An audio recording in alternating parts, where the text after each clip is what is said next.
Nó thực sự rất là ám ảnh đó các bạn. Nó ám ảnh đến cái mức mình về nhà mình vẫn còn sợ nó luôn á. Chào buổi sáng mọi người. Đêm qua mọi người ngủ ngon không? Hôm nay là chủ nhật và như các bạn đang thấy mình đang ở trong phòng khách nhà mình.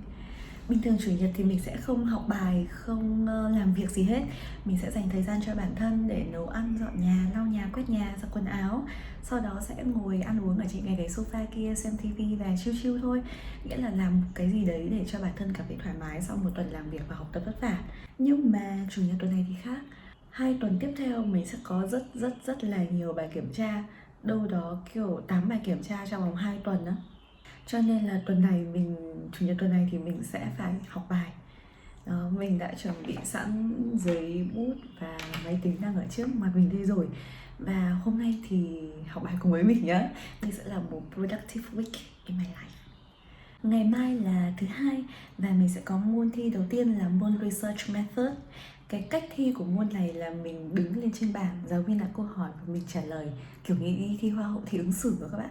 Cho nên là yêu cầu mình sẽ phải nắm rất là chắc kiến thức từ đầu cho đến thời điểm mình đi thi, là nửa kỳ ở đâu đó rơi vào khoảng 6 chapter trong một quyển sách nó dày như thế này này các bạn. Nó dày như vậy này. Cho nên mình sẽ không đọc sách. Đọc sách với mình đồng nghĩa với việc là lên giường đi ngủ. Cái chiến lược để ôn thi cái môn này là mình sẽ học kiểu sơ đồ tư duy ở Việt Nam á. Mình sẽ tổng hợp lại tất cả những cái bài presentation của giáo viên từ trước đến giờ. Sau đó là sẽ ghi lại những cái đầu mục trong một chapter mình cần phải học những cái điểm gì, và trong những cái điểm đấy mình sẽ có những cái gì. Đó, đấy sẽ là cái chiến lược cho cái môn này của mình. Đây các bạn, đây là cái platform chung của trường mình và mỗi một sinh viên sẽ có một cái account riêng. Đây là account của mình này. Đó. Cái việc mình cần làm là lên trên này tìm những cái môn mà mình cần học, download cái bài thuyết trình xuống và tìm tất cả những cái thông tin mà giáo viên đã đăng ở trên này. Ví dụ như cho môn digital marketing đi. Đó, giáo viên sau mỗi buổi học thì giáo viên sẽ tải những cái bài thuyết trình và những cái kênh thông tin ở trên này để mình có thể về nhà mình học. Mình vừa cho mọi người xem cái kênh thông tin điện tử của trường mình và bây giờ không nói nhiều nữa, bắt tay vào học nhé.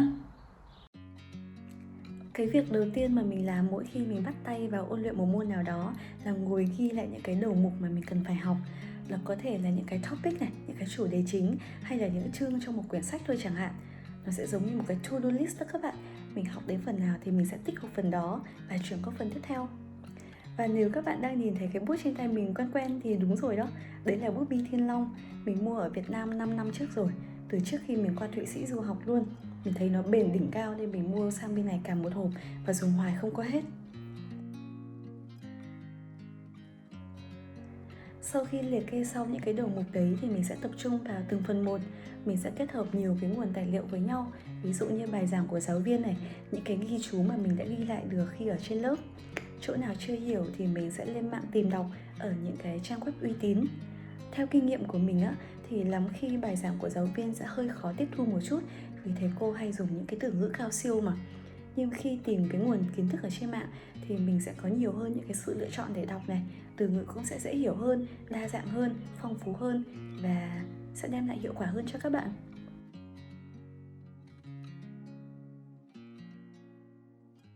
Mình học cũng được khá khá rồi mọi người. Đây mới chỉ là một phần nhỏ thôi nha. Nhưng mà đây, cái này, muốn khoe với mọi người cái này. Campli, mình rất là thích bánh quy của hiệu này.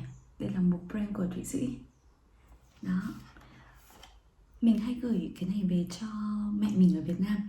Và chắc hè này mình về mình cũng sẽ mua rất là nhiều mang về nữa. Đây, cái bánh nó sẽ như vậy này. Ngon lắm. Bây giờ thì đến giờ nghỉ ngơi, ăn trưa để refresh lại cái tinh thần và cái não của mình. Chắc là anh bạn mình đã nấu cơm xong rồi và bây giờ vào xem trưa nay mình được ăn gì nhá. Trưa nay thì anh bạn mình nấu carbonara này, với tôm và với thịt xông khói, ăn với cái mì này. Penne. Penne. Mì penne các bạn. Trộn lên.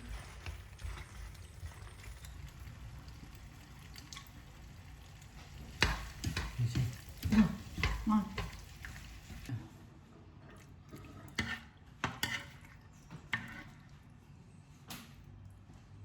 Ăn thế nhá, xong rồi phải thêm.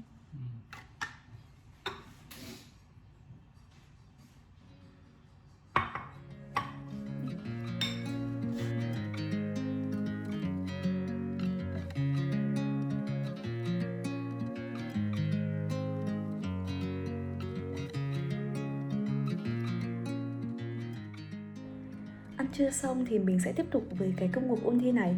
Mình vẫn sẽ áp dụng cái phương pháp kết hợp để bản thân mình cảm thấy đỡ nhàm chán. Mình cũng hay lên mạng tìm những cái bài trắc nghiệm hoặc là những cái câu hỏi bổ trợ phù hợp với topic mà mình đang ôn luyện, tự đọc và tự trả lời để xem là mình đã hiểu vấn đề hay chưa, còn chỗ nào mà mình cần phải đọc thêm, cần phải tìm hiểu thêm hay không.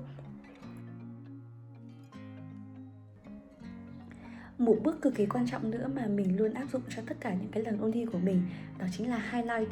Mình chỉ highlight những cái phần nào quan trọng thôi, có thể là những cái keyword trong một câu chẳng hạn, hoặc là nhấn vào những cái đầu mục để đến lúc mà mình tìm lại á, mình biết là cái chỗ mình tìm nó đang nằm ở đâu trong cái câu này, đang nằm ở đâu trong cái trang giấy.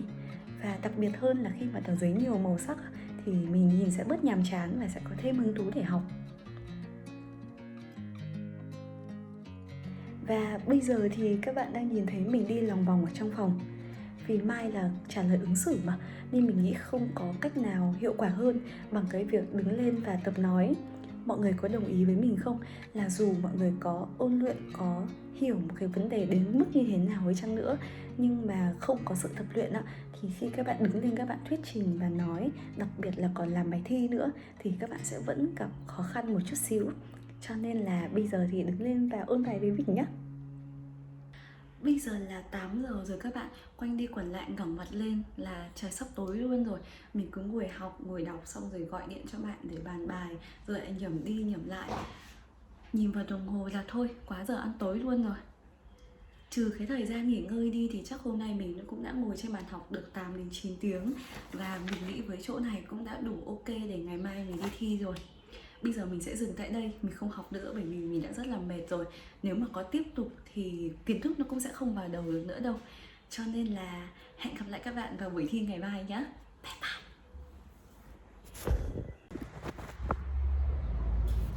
Mình đang ở trường rồi các bạn. Bây giờ ngồi ôn lại bài chút xíu. 9 giờ 17 phút, nghĩa là còn 13 phút nữa là đến giờ thi của mình. Ok. 2 hours later. Mình đã làm bài thi xong rồi và bây giờ đang ở trong trung tâm thương mại. Hôm nay thì mình cần phải mua một số đồ cho nên bây giờ mình sẽ đi mua sắm. Và sau đó thì sẽ về nhà và học bài tiếp, bởi vì ngày mai mình vẫn có môn để thi. Đây là bữa trưa nay của tụi mình. Có xúc xích, có khoai tây. Đây là thịt bò và một chút mì. Đây là sườn. Còn đây là một chút salad. Brand new street and brand new me. Side by friends I need. Don't you tell me that you're in town, I already know. Couple days ago. Hey, now that our names are written in stone, let's be honest, sounds like home. Still I'm here alone and I'm calling your phone. I wish I could wipe my own memory out. I wish I could dream about somebody else. Hi! Lại là một ngày khác nữa trong tuần rồi các bạn. Và thực sự tuần vừa rồi đối với mình nó rất là productive luôn á. Có quá nhiều thứ diễn ra trong vòng một tuần các bạn ạ. Mình vừa mới học luật xong. Một tuần thì mình có 3 tiếng đối với môn luật. Và 3 tiếng ấy nó thực sự rất là ám ảnh đó các bạn. Nó ám ảnh đến cái mức mình về nhà mình vẫn còn sợ nó luôn á. Và mình cảm thấy là cái môn luật nó hoàn toàn không phải là môn học dành cho mình. Nhưng mà thôi bỏ qua. Bây giờ thì mình đang ngồi ở trên phòng thư viện nhà trường. Mình chỉ có đâu đó từ 1 tiếng đến 1 tiếng rưỡi trước khi mà mình phải quay về để đi làm thêm mà thôi. Cho nên mình sẽ tranh thủ cái thời gian này để edit video cho tuần sau. Như các bạn cũng đã thấy, vừa đi học vừa đi làm và bây giờ có thêm một cái công việc tay trái như thế này nữa. Thực sự nó rất là bận. Mình rất là cần phải sắp xếp cái quỹ thời gian của mình thế nào cho nó hợp lý nhất để mình có thể đảm bảo hoàn thành hết tất cả những cái công việc mà mình đề ra. Bây giờ thì có lẽ mình sẽ phải tập trung vào cái công việc của mình. Và chắc vlog tuần này dừng tại đây nha. Rất là cảm ơn mọi người đã theo dõi hết cái vlog tuần này. Cho mình một like, một subscribe và chào đón mình trở lại vào mỗi thứ 6 hàng tuần nha. Cảm ơn các bạn rất nhiều và hẹn gặp lại. Bye bye.